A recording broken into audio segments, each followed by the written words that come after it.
I burnt my legs on my leather car seat yesterday. I'm streaming Aquamarine like it's my full-time job. I just got back from Florida, and there is a summer shower happening just outside of my window. Each stone has been laid separately, but as I zoom out, it is a mosaic telling me you must discuss the most important summer film of all time, the 2006 cult classic, Aquamarine.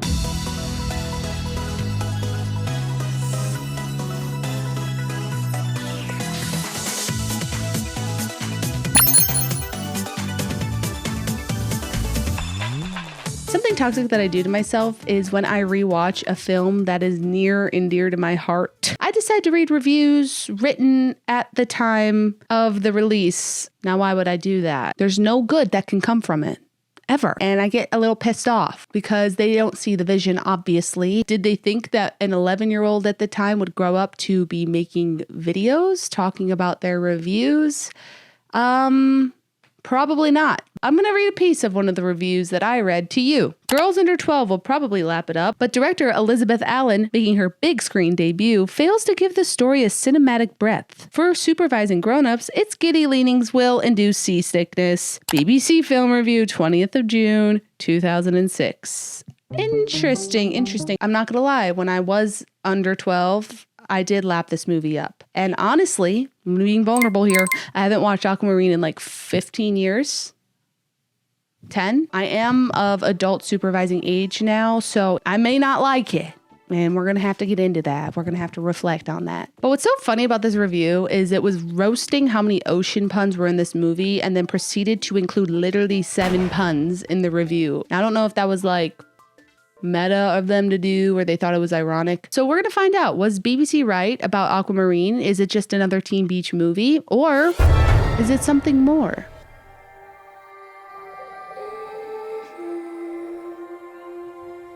The opening shot is a POV of a certain mermaid swimming underwater in the ocean, and it feels very ethereal. There's a siren song. It's very like mystical, magical, whimsical. And then we go on the surface and it's like, oh, we're in Florida.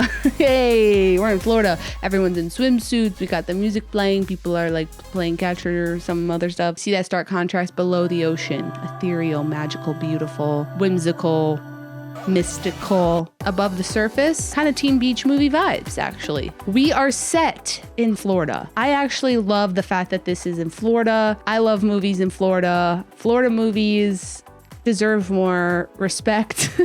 However, this was filmed in Queensland, Australia. So as much as I wish this was based in Florida, it is in Australia. I think what makes it feel so Florida to me is the fact that everyone's in swimsuits. Like even when people have normal clothes on, they're always wearing a swimsuit under their clothes. And I think it's because Florida was always the beach destination for me. Being in the Midwest, I'm landlocked. We got Lake Michigan, but really I'm landlocked. If I did go to the ocean ever, it would be in Florida. That was just kind of the way, you know, the median of America. It was like Florida was the place to go. I know that it's beach locations in general that people are wearing their swimsuits all the time, but to me, it feels so connected to Florida. So I just love that this is in Florida.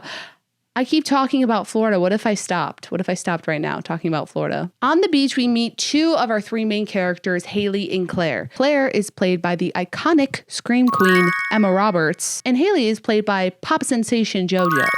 This is a collaboration you would only see in this damn movie. They're pretty different in terms of their personalities. Claire is a bit more shy, reserved. She keeps to herself. Her grandparents own the Capri Beach Club. Her parents drowned and passed away, so she's afraid of water. She's a bit more timid. Haley is a bit more confident. She's more of a tomboy. The thing that they bond over is Raymond. Look at him, Claire. I'm looking at him, Haley. Raymond is the lifeguard of the Capri Beach Club. He has blonde highlights. He is such a beach boy, and they know everything about Raymond. Favorite song, favorite food, favorite drink? Weezer's Island in the Sun, Dr. Pepper, oranges. Very nice. It's like he's a member of One Direction, except he's IRL. They just have a shared love and passion for Raymond. And they study not only Raymond, but boys in general through teen magazines. The producer and director were saying that they wrote all of the advice in these teen magazines, but it's so accurate. Okay, this one's called Fluff and Retreat. Fluff his ego, then walk away. Not only is he left wanting more, but he's under the impression that it's his idea. Listening to them talk about how they can attract a young man feels exactly like the theories people make up on TikTok. Text him his name and then don't answer. None. Done. We're ghost. We're gone. Remember our roots. Unfortunately, Haley is going to be moving to Australia in 5 days because her mom got a incredible job in Australia. It's kind of sad vibes a little bit. Like they're trying to enjoy their time together, but also grieving the fact that they're not going to be seeing each other for God knows how long because she's going to Australia. That's really far. Then we have our resident mean girl, Cecilia. Her bob's looking kind of fabulous. Yes, she's evil, but she's also serving. You can't deny it. Cecilia, of course, also wants Raymond. Important to know, everybody wants Raymond. Everybody loves Raymond, some may say. You're never gonna get a tan wearing all those clothes. Now, Jenna Marshall, what are you doing there? Jenna Marshall is a part of the Mean Girl crew. Bitch can see. And I learned that she is Australian. This movie was so low budget that they can only fly in 5 people to Australia. That being Cecilia, Aquamarine, Haley, Claire, and Raymond. The rest, all Australian actors. And that includes Jenna Marshall. Didn't know she was Australian. That was kind of earth-shattering for me. Leonard is the gatekeeper. The girls are kind of creeped out for him for no reason at all. He was literally just sharing with them like, hey, isn't this crazy that a W and an M can get mixed up? M or W? Happened to Patrick. So Haley and Claire are like, Leonard, weird, scary, don't like his vibe. Like, geez, can't a guy just ask about Wumbo anymore? Haley and Claire are having a beach over at the beach club. Yeah. Haley and Claire are having a sleepover at the beach club. And it's really cozy vibes at this beach club. If I were experiencing a summer and my friend's grandparents owned a beach club, I would also be participating in sleepovers at this place. Like they have the games, they have popcorn, and they're watching and making fun of Cecilia's dad, who is a newscaster. The girls are trying to figure out a way so that Haley does not have to move away. What if this is our last movie camp out? So Haley just does a spell. Yeah, she does witchcraft. Makers of thunder and lightning and majestical waves. Use of your power to keep my mom from moving to Australia. Ameneth. It so happens at the same time, a storm is a-brewing. The next morning, they're looking at the wreckage of the storm and Claire sees a beam of light. Claire also does fall in the pool. Claire is scared of water. She then comes face to face with another face. And Raymond goes to save her. That was tight, Ray. Right. Raymond totally jumped in there to save you with his actual biceps. I love that Haley doesn't care that her friend almost just drowned. She was like, girl, this is crazy. He literally saved you. How do you feel? Like, what's the situation? Like, where are we sitting? Where are we at? And Claire's like, there's actually something in the water. Baby, there's a shark in the water. We'll talk about Degrassi at a later date. So Claire is sharing that there's something mysterious in the water, and Haley does not question her. She's like, oh, okay, let's check it out at 9 p.m. The girls are dropping various types of food in the water, hoping to catch whatever mysterious entity Claire came face to face with earlier that day. Nothing's really working, and they're like, there's probably nothing in here. Maybe it was your imagination, Claire. Some gummy worms are dropped into the pool. We got a bite. It's Aquamarine. She is played by legend Sarah Paxton. You guys may know Sarah Paxton from a multitude of different films. However, I know her best from my favorite film ever, Sleepover. She has beautiful long blonde hair with blue streaks. Now, I don't have like blonde hair, super like really blonde hair. I don't even know what's going on with my hair right now. I need to get it done.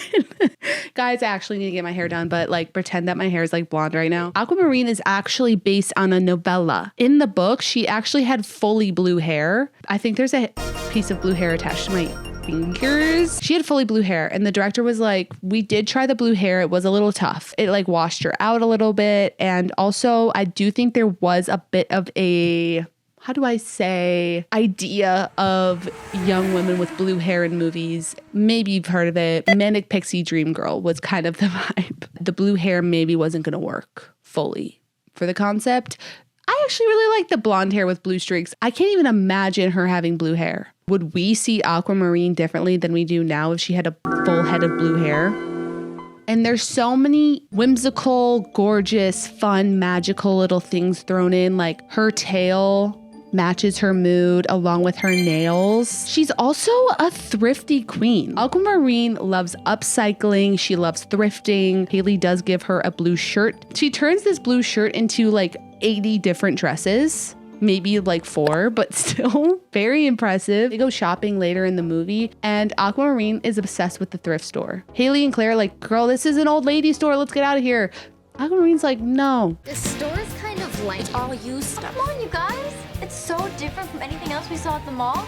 Come on, just give it a chance. She also speaks every language, and she's just like the coolest girl alive. Hey, in case you didn't know, Aquamarine's dad is King Neptune. And he can control the ocean. Her dad has arranged a marriage for her, and she doesn't want an arranged marriage. She wants to get married for love. Her dad doesn't believe in love. How does Aquamarine know love exists? Well, she saw it once, she said, and she wants it, but it doesn't exist in the mermaid world. Okay. She ran away from home in a search for love because she does not want to be arranged married. Her dad is pissed at her, which is why he caused that storm, and they got into a shell phone fight. And I'll call you every night, okay? So calm down.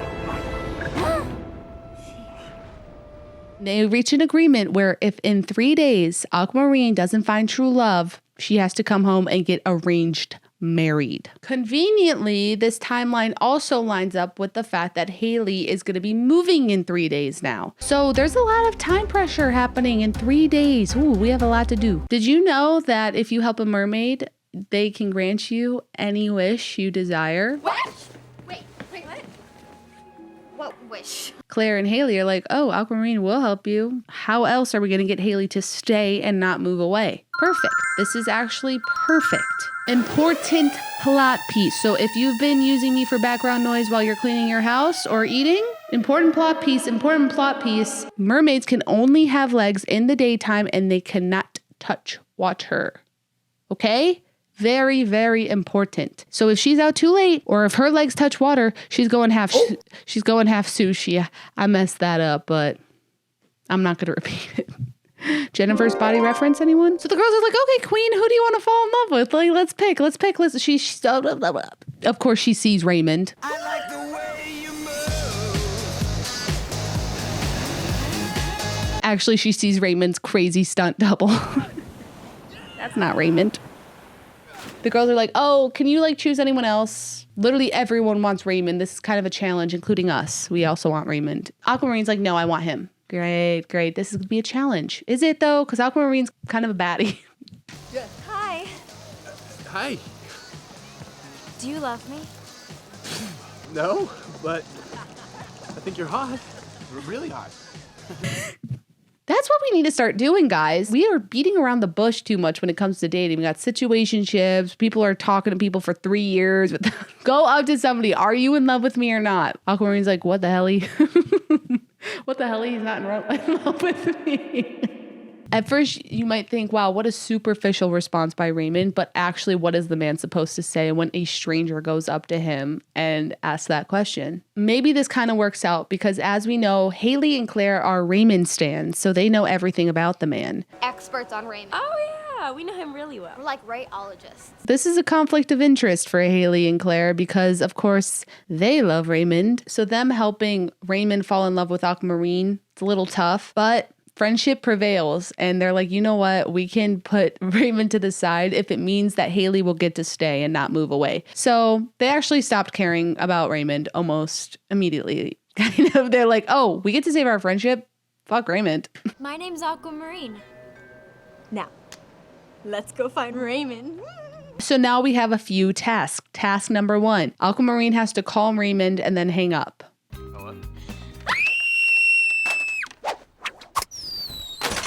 This actually worked really well for the Hashling slasher. Like, he really stirred some things up in the Krusty Krab that evening. Task 2, pass by the window, have fun, look like you're so carefree. She falls off the bike. Yeah, she scrapes her knee. She falls off pretty aggressively too. And then we get the scene of Raymond jumping over the, what is that? Fence? It's not the fence. It's like the banister to this song that I have been looking for weeks.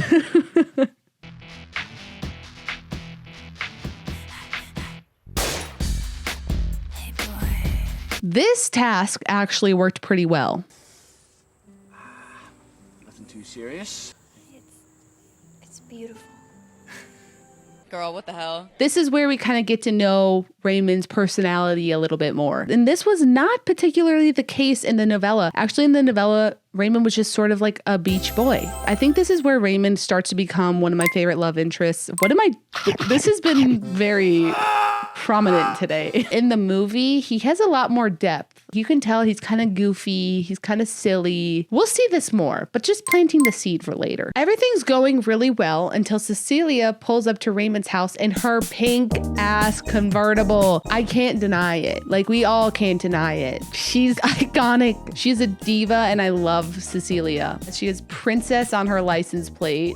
Pink convertible. Her wardrobe's incredible, and she's got that bob. She's got that bob. Like a 16-year-old with a bob. That's something serious. That's something very fierce. If you're a 16-year-old, or if you were a 16-year-old with a bob, know that you did something.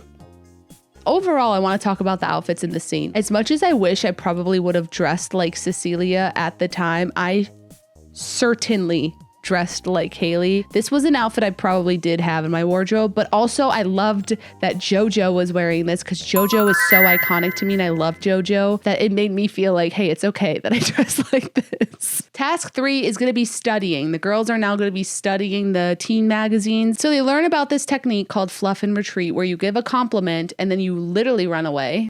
Look at the muscles on you.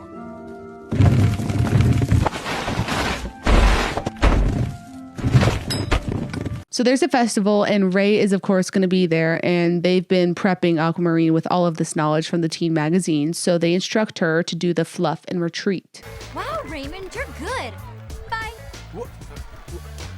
You didn't fluff enough. And it's kind of cute. You know, they're having a good time. They're flirting. You can tell they like each other. Are you having a good time? Following you around is fun.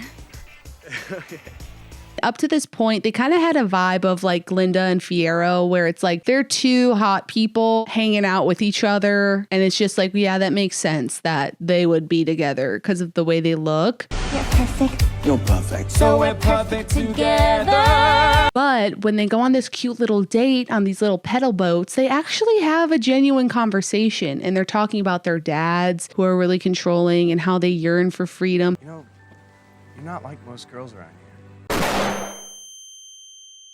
Maybe the thing Aquamarine wants with the true love thing, it might actually... Wait, is this actually going to work?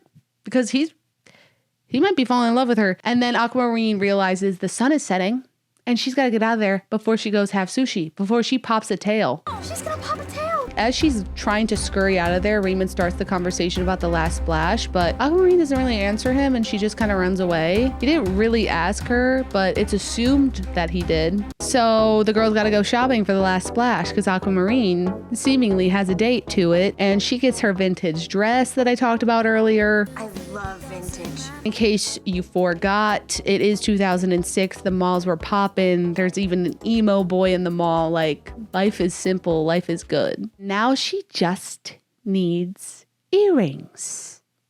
Yeah.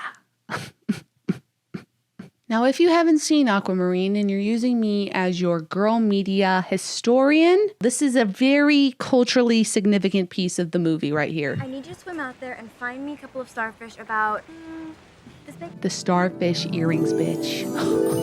Yes! Aquamarine explains she needs earrings, and the best earrings you can have are starfish earrings. Aquamarine will pop a tail if she does go into the water, so Haley hails a dolphin to take her to the buoy where the starfish are. Would putting starfish on your ears in real life probably kill them? I'm assuming. The concept is so beautiful, yes. Aquamarine is so lovely. Oh, stop. She makes us so lovely. The starfish earrings say affirmations into your ear.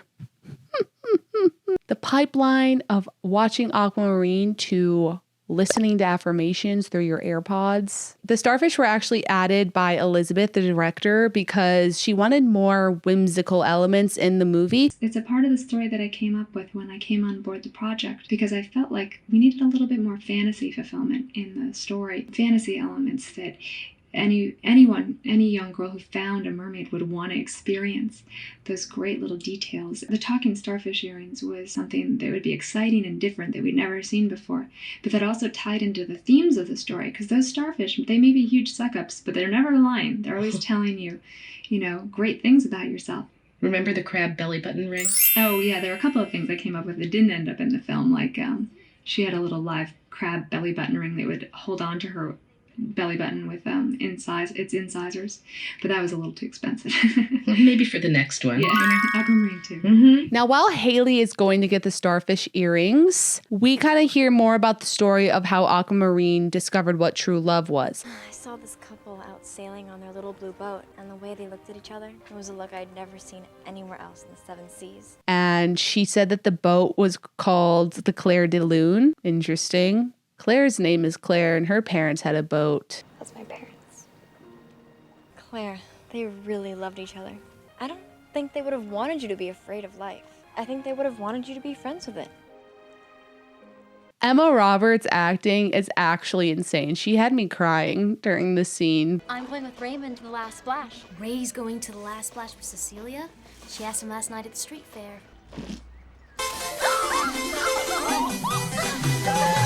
Aquamarine starts crashing out bad. She runs to the ocean. She's like, I'm just going to leave. I'm actually going to just swim home. Haley is trying to convince her not to leave. And Claire, little old Claire, goes to the big kids party at Cecilia's house and confronts Raymond. How could you do this to Aqua? I'm so proud of her. And you can really see at this party how much younger Claire is, and she just looks so vulnerable. And she's confronting Cecilia and Raymond about this situation. She's so brave. And Raymond's like, what the hell? She has a boyfriend. Aqua doesn't have a boyfriend. Who told you that? Cecilia actually lied to Raymond and said that Aquamarine has a boyfriend, so then she asked him. Right. Also, Cecilia commands one of her pets to throw Claire in the pool. Claire is afraid of water. Raymond is such a sweetie pie. God, take a joke. Take a joke? What's the matter with you? She's scared. She was trying to get attention. Hello. No, that's your job, isn't it, Cecilia?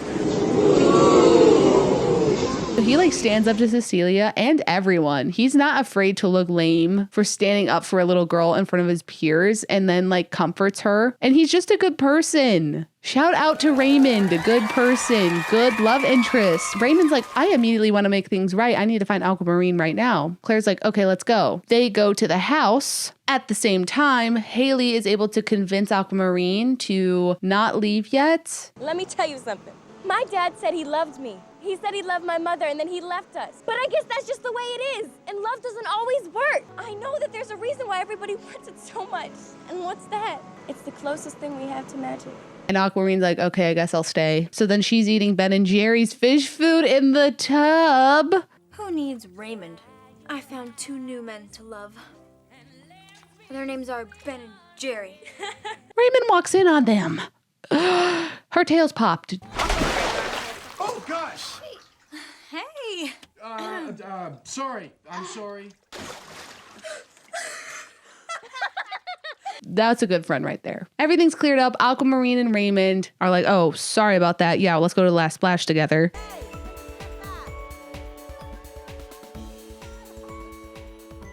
Hair crimped, makeup done, dress on. She stuns Raymond. And you think, is Raymond in love?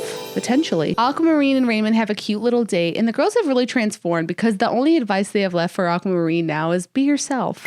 She drinks a lot of salt water, and he was like, I'll try it too.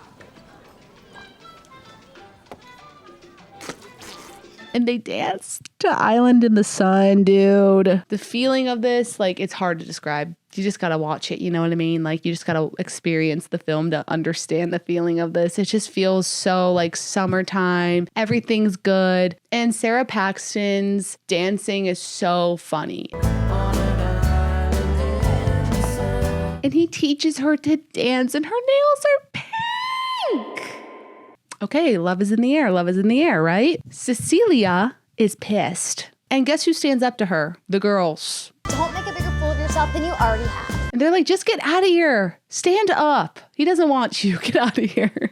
Go on, get. And the rest of the evening goes really well. I think I like dancing with you better than anything I've ever done on feet. Aquamarine has to leave, unfortunately, and Raymond is so sad. It's actually kind of heartbreaking a little bit that she has to leave. Tomorrow you can tell me. Come to the pier at 9 o'clock. I'll tell you what.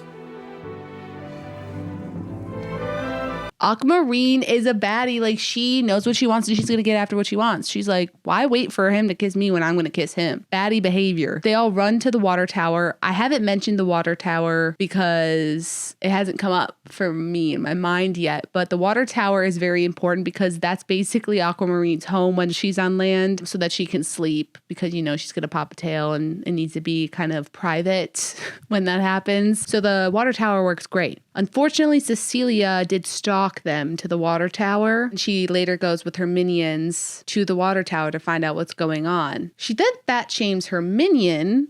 Could you put away the negativity, sort of like you put away all those corn dogs at the street fair? They're like, girl, fuck you. And they leave and ditch her. Cecilia does find Aquamarine in the water tower. Bad, bad, bad, bad. And she also breaks the ladder so that Aquamarine can't get out in the morning. Diabolical, diabolical. She goes back to tell her friends, like, hey girls, why'd you ditch me? Also, there's a mermaid in the water tower. Well, she's looking a little off. No, I'm not crazy. Yeah, no, I saw it with my own eyes. So suspense is rising up, especially when Cecilia tells her dad, who's the news anchor, Dad, there's a girl stuck in the water tower. There's all of these people that show up to the water tower. This is big breaking news in this small Florida town. So while Aquamarine is dealing with being exposed to the media, Haley and Claire get in a fight. Unfortunately, yeah. Haley starts feeling kind of bad about wanting to move and being so cruel to her mom. She sees how hard her mom has worked to get this dream job, and she doesn't want to take that away from her mom. She is kind of having second thoughts about using the wish for Haley to get to stay. Maybe we could wish for something else. Maybe. Something else? Like what? Like a new best friend? I'm just saying, maybe we'll learn to stand on our own for a change, you know? You mean me, don't you?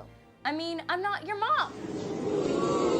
You act like I need you all the time when the truth is, you're so mad at the world that nobody but me even wants to talk to you. The girls are fighting. And then Claire sees on the news Aquamarine is about to be exposed in the water tower. So they put their differences aside and go and try and find out what's going on with Aquamarine. Guess what is found in the water tower? A blow-up dolphin. Uh-oh. Yeah, embarrassing. Cecilia is in big trouble for this. And while you're walking to school every day, you can try and figure out why it is you need so much attention. Did Aquamarine turn into an inflatable dolphin? Is that one of her magical powers? Did she somehow jump out of the water tower, fly back into the ocean? Did she get saved by Leonard? Which one do you guys think? Yeah, it was actually Leonard saved her. Leonard, the guy who Haley and Claire thought was creepy because he was wumboing around. He's always been kind of there throughout the film, listening, researching, learning. He was kind of doing his Bella vampire research throughout the movie, and he overheard Cecilia talking about the water tower and how she found a mermaid in the water tower. And Leonard's like, oh, I better go help her.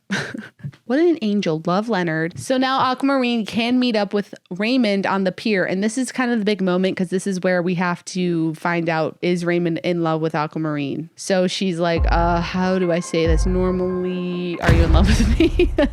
Do you love me? We've had one date. I like you. I really, really like you. Oh, he isn't. Oh. I mean, why do I have to be in love with you today? Why can't we just work our way there? This is bad. Aquamarine starts crying. The ocean starts getting brewed up because her dad's like, time to come home, sweetie. Yeah, you didn't find true love, did you? And then Cecilia comes out of the floorboards somehow. I don't know where she came from and pushes Aquamarine into the ocean. She turns into a mermaid. She's being sucked back into the ocean. Who goes to save her? the girlies. Meanwhile, we forget Claire can't really swim super well. They go in to try and save Aquamarine, who's a mermaid. Like, she can swim probably better than those two, but they don't care. They want to save their friend. They meet up on the buoy, the classic buoy where we found the starfish earrings. The reason Aquamarine wanted to find true love is so that she could have freedom. So they're like, oh, well, why don't we just use our wish so that Aquamarine will have that freedom? And Aquamarine's like, why would you do that for me? That means Haley would have to leave. And they're like, well, we love you and we want you to be happy. Because we love you, Aqua.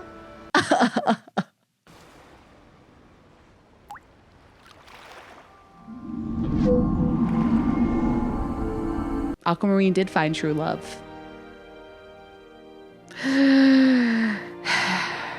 The true love was friendship. Is that not the most beautiful thing you've ever heard in your life? If you are a hater of friendship being true love at the end of the day, then get out of here. Get out of here. Now she doesn't have to marry that man. This is awesome. Everything's worked out. Claire realizes she needs to let Haley go. She needs to learn to stand on her own. Haley knows that she needs to go to Australia. She needs to support her mom. She needs to start her own new life. Aquamarine, she says she's going to come back to visit. She's got freedom now. That's kind of how the storylines end with the girls. Raymond does show up eventually. He doesn't care that she's a mermaid. She's like, I'm a mermaid. He's like, that's actually sick. Like, I don't know why it would be embarrassing to be a mermaid, but, and it's really cute. Like, I love this ending scene. It's so gorgeous.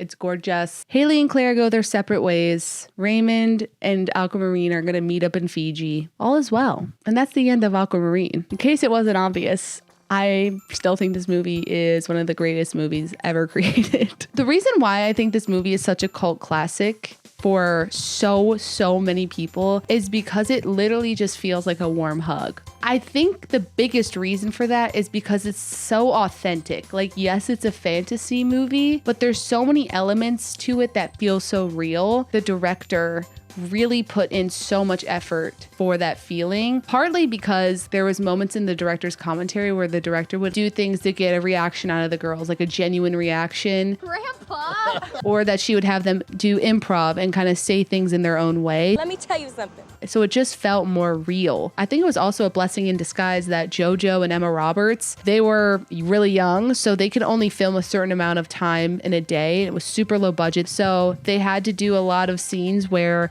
there was 2 cameras and they had to just kind of film and like block it a certain way. Usually it'd be like one person's filming their lines and then they would do it for the other person. But because they didn't have time to do that, they just had to do it while they're talking to each other, which I think worked really well. It's just such a feel-good movie. I just love this movie. Also, the ending wasn't actually going to happen. The director and producer were talking about how the studio was really like, let's just make it, you know, cut and dry. He falls in love with her. That's how the movie ends. And the director and producer were like, no, we are absolutely not doing that. And I'm so glad that they fought for this ending about friendship being true love, because this is actually kind of earth-shattering for the time for a tween movie. I know like now maybe it's more common. I don't know, maybe it isn't. Tween movies are dead anyway, but I feel like this was so unique and revolutionary for the time. And I don't think Aquamarine would be nearly as good if they just ended it with Raymond just falling in love with her and that's how the movie ended. Like, you would just feel the people who made this movie cared and they had respect for the audience. Even if that audience was 11-year-old girls, it's still in here, forever. That's what happens when you respect 11-year-old girl media. It lives with them forever. Going back to the review by BBC, wrong. Wrong, loud and wrong. I love you, Aquamarine. If there's an Aquamarine 2, Emma Roberts was talking about Aquamarine 2. What has made me so happy is that Aquamarine has had this other life on TikTok. And so people have started, like, it's been, no pun intended, resurfacing. People have been coming up to me in a way that I'm like, do we need to make Aquamarine 2? Like, this movie could so have a second one, but I don't want any new characters. Like, I want it to be all of them experiencing, and the Aquamarine comes back after so many years. I want to, like, follow up on this story. Anyway, love you guys so much. Thanks for listening to me yapple around. Bye.